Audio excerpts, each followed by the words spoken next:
warahmatullahi wabarakatuh. Selamat datang di podcast kami. Di sini kita akan mengulik peran pemuda dan tata negara di Indonesia melalui 5 era. Yang pertama, masa pergerakan nasional. Yang kedua, pendudukan Jepang. Yang ketiga, kemerdekaan. Yang keempat, masa Orde Lama dan Orde Baru. Dan yang terakhir ialah reformasi. Siapapun bisa menjadi agen perubahan. Mari kita belajar kontribusi dan belajar bersama narasumber kita. Yuk kita bahas. Halo semuanya, selamat datang di Podcast Santai. Halo teman-teman, kenalin aku Diva dan ada partner aku namanya Fahri. Halo semua, hari ini kita akan membawa topik yang seru banget, yaitu peran pemuda dalam tata negara di Indonesia dari nasional hingga reformasi. Oke, keren banget tuh. Kita juga kedatangan 3 tamu istimewa nih. Ada Rika Sami aku, ada Fardan dan ada Firly. Halo semuanya. Senang banget deh bisa diundang di podcast ini. Siap berbagi cerita seru nih. Mantap tuh, ayo langsung aja kita mulai.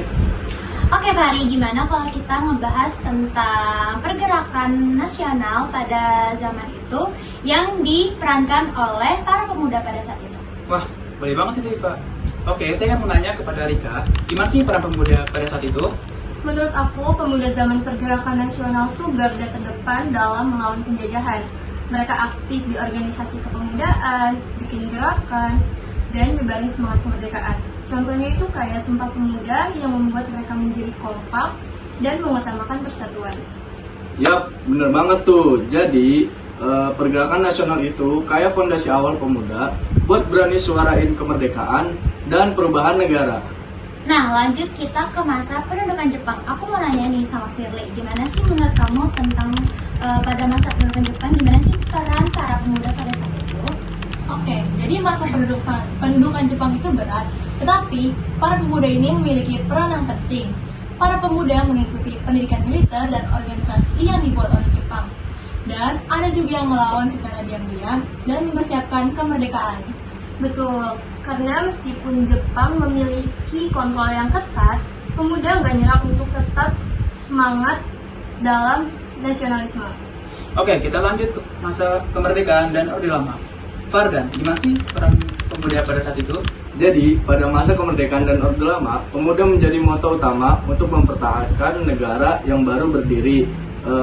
Mereka juga ikut dalam angkatan perang serta aktif dalam politik. Contohnya kayak berjuang membuat undang-undang dasar dan sistem negara.